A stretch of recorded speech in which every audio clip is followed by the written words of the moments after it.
দেশের রাজনীতিতে হঠাৎ করে আলোচনার কেন্দ্রবিন্দুতে উঠে এসেছে একটি নতুন নাম, ককরোচ জনতা পার্টি, সংক্ষেপে সিজেপি। নামটা শুনলে অদ্ভুত লাগলেও সোশ্যাল মিডিয়ায় ইতিমধ্যেই কিন্তু ব্যাপক আলোড়ন তৈরি করেছে এই সংগঠন। সম্প্রতি দিল্লিতে প্রথম সাংবাদিক বৈঠক করে সিজেপি। তারা ঘোষণা করে যে আগামী 6 জুন রাজধানীর যন্তর মন্তরে তারা বিক্ষোভ কর্মসূচি পালন করবে। তাদের মূল দাবি কেন্দ্রীয় শিক্ষামন্ত্রী ধর্মেন্দ্র প্রধানের পদত্যাগ। কিন্তু কেন এই দাবি? সিজেপির অভিযোগ, গত কয়েক বছরে দেশের বিভিন্ন গুরুত্বপূর্ণ পরীক্ষাকে ঘিরে একের পর এক বিতর্ক সামনে এসেছে। নিট, সিইউইটি সহ একাধিক পরীক্ষায় অনিয়মের অভিযোগ উঠেছে। পরীক্ষার্থীদের ভবিষ্যৎ নিয়ে উদ্বেগ বাড়লেও সরকারের পক্ষ থেকে যথেষ্ট জবাবদিহিতা দেখা যায়নি বলে দাবি সংগঠনটি। দিল্লির সাংবাদিক বৈঠকে সংগঠনের মুখপাত্র সৌরভ দাস বলেন, দেশের শিক্ষা ব্যবস্থায় যে সমস্যাগুলি তৈরি হয়েছে তার জন্য দায়বদ্ধতা নির্ধারণ করা জরুরি। সেই কারণেই তারা শিক্ষামন্ত্রীর পদত্যাগ দাবি করছেন। তবে এই আন্দোলনের একটি বিশেষ দিকও রয়েছে। সিজেপি জানিয়েছে 6 জুনের বিক্ষোভে যে কেউ অংশ নিতে পারবেন। রাজনৈতিক পরিচয়, মতাদর্শ বা দলের ভিত্তিতে কোনো বাধা থাকবে না, কিন্তু একটি শর্ত রয়েছে।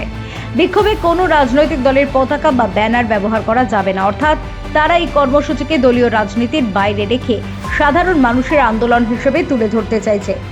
আরও একটি বিষয় নিয়ে এখন আলোচনা শুরু হয়েছে, সেটি হলো এই সংগঠনের নাম ককরোচ জনতা পার্টি কেন? সাধারণত তেলাপোকাকে সমাজে অবহেলা ও ঘৃণার প্রতীক হিসেবেই দেখা হয়। সংগঠনের দাবি, দেশের সাধারণ মানুষও অনেক সময় ক্ষমতার রাজনীতিতে একইভাবে অবহেলিত হয়ে পড়েন।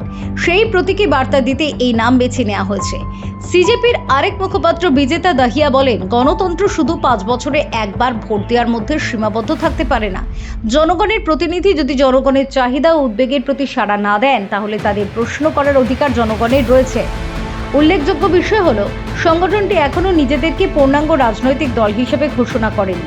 তাদের বক্তব্য অনুযায়ী এটি মূলত একটি সামাজিক ও জনমুখী আন্দোলন, যা ছাত্র যুবকদের বিভিন্ন সমস্যা এবং জনস্বার্থের বিষয় নিয়ে কাজ করতে চায়। তবে প্রশ্ন উঠছে, সোশ্যাল মিডিয়ায় জনপ্রিয়তা পাওয়া একটি নতুন সংগঠনের বাস্তবের ময়দানে কতটা প্রভাব তা দেখতে চাইছে সকলে। 6 জুনের বিক্ষোভে কত মানুষ যোগ দেন সেটাই এখন দেখার বিষয়। একদিকে শিক্ষা ব্যবস্থায় অনিয়মের অভিযোগ, অন্যদিকে নতুন এক আন্দোলনের উত্থান। সব মিলিয়ে আগামী কয়েকদিন দেশের রাজনৈতিক ও সামাজিক মহলে এই বিষয়টি নিয়ে আলোচনা আরও বাড়বে বলেই মনে করা হচ্ছে।